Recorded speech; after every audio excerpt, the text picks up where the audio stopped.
খুবই ইন্টারেস্টিং কাহিনী, লক্ষ্য করলেই দেখতে পাবেন। 5ই নভেম্বর যুক্তরাষ্ট্রের নির্বাচনে কমলা হ্যারিস হেরে গেলেন, ডেমোক্রেট দলের প্রার্থী, মানে বাইডেনের ভাইস প্রেসিডেন্ট। তিনি প্রেসিডেন্ট পদে দাঁড়িয়েছিলেন এবং হেরে গেলেন। এই হার ডেমোক্রেট দলরা ক্ষণাক্ষণেও বুঝতে পারে নাই যে প্রেসিডেন্ট ট্রাম্পের কাছে, বিগত প্রেসিডেন্ট ট্রাম্পের কাছে হেরে যাবে। যখনই হেরে গেছেন তখনই কিছু অসম্পূর্ণ কাজ প্রেসিডেন্ট বাইডেন দ্রুতগতিতে সারার জন্য সিদ্ধান্ত গ্রহণ করেন, এবং এর ভিতরে কয়েকটি ঘটনা বেশ লক্ষ্য করার মতো। ঠিক তৃতীয় বিশ্বের দেশগুলোতে যেরকম একটা সরকার যাওয়ার আগে তড়িঘড়ি করে কিছু কাজ করে, ঠিক সেরকম বেশ কয়েকটা কাজ মানে গৃহের অভ্যন্তরে, যুক্তরাষ্ট্রের অভ্যন্তরে এবং বহির্বিশ্বে করে গেলেন। একটা হলো ইউক্রেনকে একটা অনুমতি দিয়ে গেলেন আর্মি ট্যাকটিক্যাল মিসাইল সিস্টেম ব্যবহার করতে পারবে।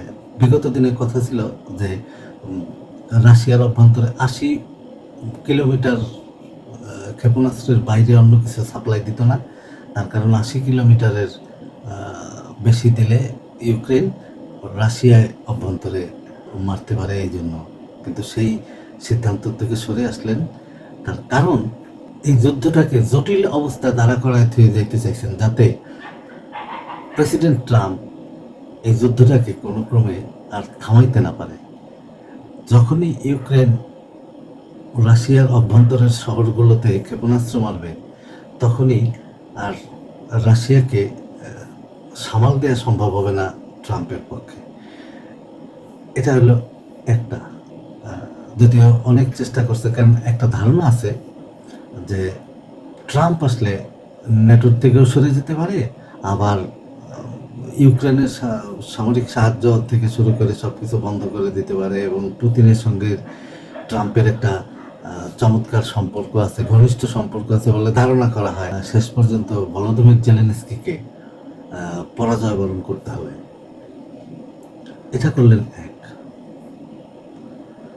দ্বিতীয় যে কাজটা করছেন, এই 5ই নভেম্বরের পরের ঘটনা, এই সবগুলোই। তার কারণ হলো, যদি 5ই নভেম্বর কমলা হ্যারিস জিতে যেতেন, তাহলে কোনো ক্রমে এই ঘটনাগুলো এখন ঘটতো না। তড়িঘড়ি করে ভারতের আদানি গ্রুপের বিরুদ্ধে কোর্টে, আদালতে একটা মামলা ঠুকে দিলেন, মামলা করলেন, এবং আদানি গোষ্ঠীর বিরুদ্ধে গ্রেপ্তারি পরোয়ানা, আদানি সহ 7 জনের বিরুদ্ধে গ্রেপ্তারি পরোয়ানা জারি হলো। অভিযোগটা কি? অভিযোগ হলো বাজার থেকে বেশি দামে সৌরবিদ্যুৎ বিক্রির জন্য, সৌরবিদ্যুৎ বিক্রির বরাদ্দ পাওয়ার জন্য ভারতের 7টি রাজ্যের বিভিন্ন সরকারি কর্মকর্তাদেরকে 2237 কোটি ভারতীয় রুপি ঘুষ দিছে আদানি গোষ্ঠী। যুক্তরাষ্ট্রে মামলা কেন? যেহেতু আদানি গ্রিন এনার্জি যুক্তরাষ্ট্রের শেয়ার মার্কেট থেকে বিনিয়োগকারীদের কাছ থেকে অর্থ সংগ্রহ করছেন, সেহেতু এই মামলা যুক্তরাষ্ট্রে হবে। যুক্তরাষ্ট্রের এখতিয়ার আছে, আমেরিকার নিয়ম অনুযায়ী সে দেশ থেকে অর্থ সংগ্রহ করলে তাদের ওখানে মামলা হতে পারে। এই আদানির বিরুদ্ধে মামলাটা করার পেছনেও একটা রাজনৈতিক এদিক ওদিককার ব্যাপার আছে। এটা সবারই জানা যে গৌতম আদানির সঙ্গে ভারতের প্রধানমন্ত্রী নরেন্দ্র মোদীর একটা ঘনিষ্ঠ সম্পর্ক রয়েছে। এটাও কোনো লুকোচুরির বিষয় না যে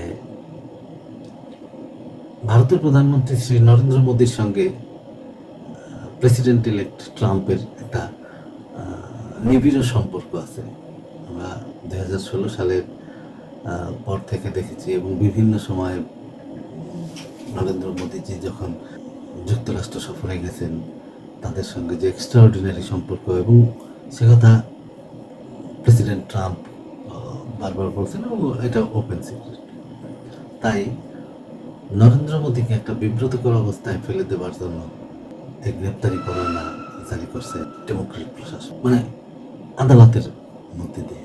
তৃতীয় যে কাজটা করছে, সেটা হচ্ছে সিরিয়ায় বাশার আল আসাদের পতন হলো। এই সিরিয়ায় যুক্তরাষ্ট্র বহুদিন ধরে সিরিয়ার বাশার আল আসাদের বিরুদ্ধে এবং বাশার আল আসাদের পতনের সর্বোচ্চ চেষ্টা করছে।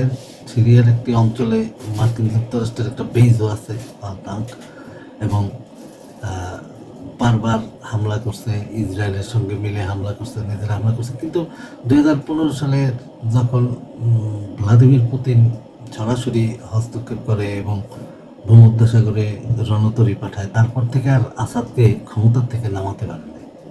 কিন্তু নতুন নির্বাচিত প্রেসিডেন্ট ডোনাল্ড ট্রাম্পের সহজ বক্তব্য হলো যে মধ্যপ্রাচ্যের ব্যাপারে তার কোনো, বিশেষ করে সিরিয়ার ব্যাপারে তার কোনো ইন্টারেস্ট নাই।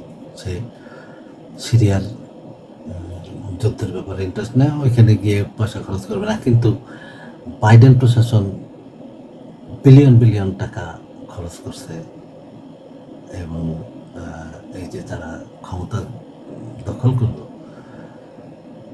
হায়াত তাহরির আল শামস,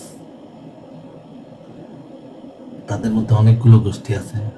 এর বিভিন্ন গোষ্ঠীকে যুক্তরাষ্ট্র প্রায় ওপেনলি বিলিয়ন বিলিয়ন ডলার দিছে।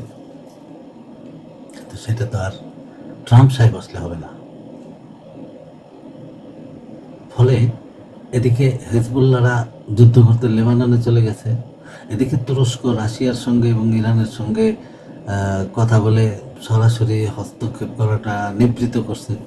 তার কারণ হলো যে ইরান রাশিয়া নিজেরাও একটা যুদ্ধ বিগ্রহের ভিতরে ধরানো আছে। ফলে সিরিয়ায় বাহিনী যদি শক্তিশালী না হয়, তাহলে তারা নিজেরা আর সামনে এসে সিরিয়াকে সমর্থন দেওয়ার মতো অতটা ঝুঁকি নেবে না, ঝুঁকি নেয় নাই।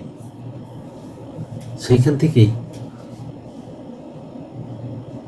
এই HTS গ্রুপকে, হায়াত তাহরির আল শামস গ্রুপকে, গ্রুপ বলা যাবে না, কম্বিনেশন অফ সাম অ্যাক্টরস, তাদেরকে ঢুকাই দিছে আলেপ্পো, পরে হোমস, এবং তারপর দামাস্কাস দখল করে নিয়েছে। আলটিমেটলি বাশার আল আসাদ পালিয়ে গেছে। এটা হলো আর একটা কাজ করে গেলেন। বাশার আল আসাদের অনেক ত্রুটি ছিল, অস্বীকার করার উপায় নেই। বাশার আল আসাদের যে সিক্রেট সার্ভিস ছিল, তারা বহু মতবিরোধীকে অত্যাচার অনাচার করছে।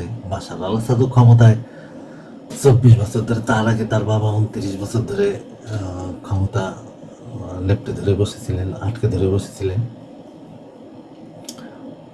এগুলো তো নিঃসন্দেহে অন্যায়, কিন্তু সে অন্যায় ওর এই এতগুলো অন্যায়ের পরও আরও একটা কথা থেকে যায়। সেটা হলো সিরিয়ায় প্যান্ট শার্ট পরা শাসকটাকে খেদায় দিল আর কি। তারপরে পূর্বে যা করছে তালেবানদেরকে, এই সিরিয়ার এই গ্রুপ কিন্তু মূলত আল কায়দারই পরবর্তী গ্রুপ। এরা বলে না মুখে, কিন্তু আল কায়দাই এদের মূল মাদার অর্গানাইজেশন। এই গ্রুপের নেতা আল জলানির বিরুদ্ধে 2018 সালে কিন্তু নিষেধাজ্ঞা ছিল, $10 মিলিয়ন বাউন্ডারি ছিল তার বিরুদ্ধে যুক্তরাষ্ট্রের। আবার সেই যুক্তরাষ্ট্রের বাইডেন প্রশাসনের সমর্থক CNN আল জওয়ানির সাক্ষাৎকার ফলাও করে প্রচার করলো, এবং বোঝাই গেছে যে বডি ল্যাঙ্গুয়েজে তারা পরিষ্কার এদেরকে সমর্থন দিচ্ছে।